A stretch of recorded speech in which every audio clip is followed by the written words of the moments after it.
പെട്ടെന്ന് നമുക്ക് ചിലത് നമുക്ക് നോക്കിയാൽ അറിയാൻ പറ്റും, ചിലത് നമുക്ക് ശബ്ദം വെച്ച് മാത്രമേ ഐഡൻറ്റിഫൈ ചെയ്യാൻ പറ്റൂ.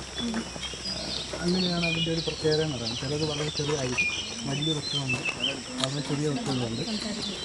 ഇപ്പോൾ നമ്മൾ പക്ഷി ബേർഡ് വാച്ചിങ് ഇഷ്ടമുള്ള ഒരാളാണെന്നുണ്ടെങ്കിൽ നമുക്കൊരു ആപ്പുണ്ട്, മെർലിൻ ആപ്പിൻ്റെ പേര്. ആപ്പ് ഇൻസ്റ്റാൾ ചെയ്തിട്ടിട്ട് അതിലൊരു വോയിസിൻ്റെ ഒരു സെർച്ചിങ് ബാർ ഉണ്ട്. ആ സെർച്ചിങ് ബാർ ഓൺ ആക്കിയിട്ട് നമ്മളങ്ങ് നടന്നു കഴിഞ്ഞാൽ ആ മേഖലയിൽ ഏതൊക്കെ പക്ഷികളുടെ ശബ്ദം കേൾക്കുന്നുണ്ടോ ആ ആപ്പ് അത് ഡിറ്റക്റ്റ് ചെയ്തിട്ട് ആ പക്ഷികളെ എല്ലാം പേരും അതിൻ്റെ ഡീറ്റെയിൽസും എല്ലാം അതിലൂടെ തരും. അതൊരു മുതലാണ്.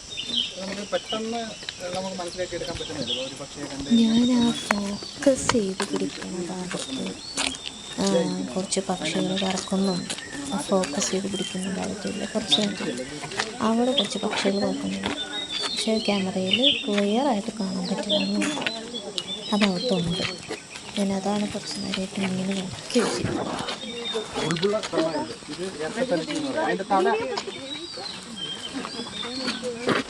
അതിൻ്റെ തലയിൽ ഒരു ചെറിയ ഇങ്ങനെ ഒരു തൊപ്പി പോലെ കാണാം. അത് നമ്മൾ പെട്ടെന്ന് നോക്കുമ്പോൾ ഒരു തല പോലെ തോന്നുന്നുണ്ട്. അതിന് ഇരട്ടത്തലത്തി എന്ന് പറയുന്നത്. ഇതിന്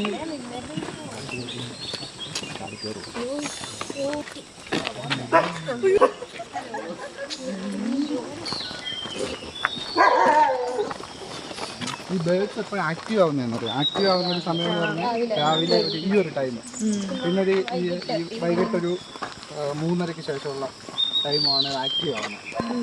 ആ പുറം ഇപ്പോൾ അവിടെ ഇരിക്കുന്ന പറഞ്ഞൊക്കെ അത് നമ്മുടെ നാട്ടിൻ പ്രദേശത്തുള്ള അതിന് ഓറിയൻ്റൽ മാക്രൈ റോബിൻ എന്നാണ് ഇംഗ്ലീഷിൽ പറയുന്നത്. മലയാളത്തിൽ മണ്ണാത്തിക്കുള്ളം പറയും. 2 വെറൈറ്റി ഉണ്ട്. ഒന്ന് ഇത് മലബാർ പാരക്കീറ്റ് എന്ന് പറയും. പിന്നെ ഒന്നുള്ളത് സ്കം ഹെഡഡ്. ഇത് രണ്ടും നമുക്ക് പെട്ടെന്ന് കണ്ടാൽ ചിലപ്പോൾ വ്യത്യാസം മനസ്സിലാകത്തില്ല. അതിൻ്റെ കോള് നമുക്ക് മനസ്സിലാവും, അതിൻ്റെ പിടിക്കുന്ന ശബ്ദം. ആ ശബ്ദത്തിനെ ഐഡൻറ്റിഫൈ ചെയ്തിട്ടാണ് ഇപ്പോൾ നമുക്ക് നിഴൽ പോലെയല്ലേ കാണാൻ പറ്റും. അപ്പോൾ കുറേ കഴിയുമ്പോൾ അതൊക്കെ ശബ്ദം ഇടും. ആ ശബ്ദത്തിൽ നിന്നാണ് നമുക്കത് ഏതാണ് പെട്ടെന്ന് ഡിഫറൻറ്റ് പറയാൻ പറ്റുന്നത്, മനസ്സിലാകാൻ പറ്റുന്നത്. അതും പ്രധാനമായിട്ട് തിന്നുന്നത് ഇതുപോലെയുള്ള ഈ മുളയുടെ അരി അങ്ങനെയുള്ള ഇത്. ഈ മുളയും അതിൻ്റെ ആയുസ്സിൽ ഒരു തവണ മാത്രമേ പൂക്കൂ. അത് കഴിഞ്ഞിട്ട് അതിൻ്റെ എത്ര ബണ്ടിൽ ആ ഒരു കൂട്ടമാണെന്നുണ്ടെങ്കിൽ ആ ഒരു കൂട്ടം തന്നെ മൊത്തത്തിൽ നശിച്ചു. അപ്പോൾ അതിൻ്റെ ഈ പാരക്കീറ്റൊക്കെ പ്രധാനമായിട്ട് തിന്നുന്നതെന്ന് പറഞ്ഞാൽ ഈ മുളയരിയാണ് കഴിക്കുന്നത്.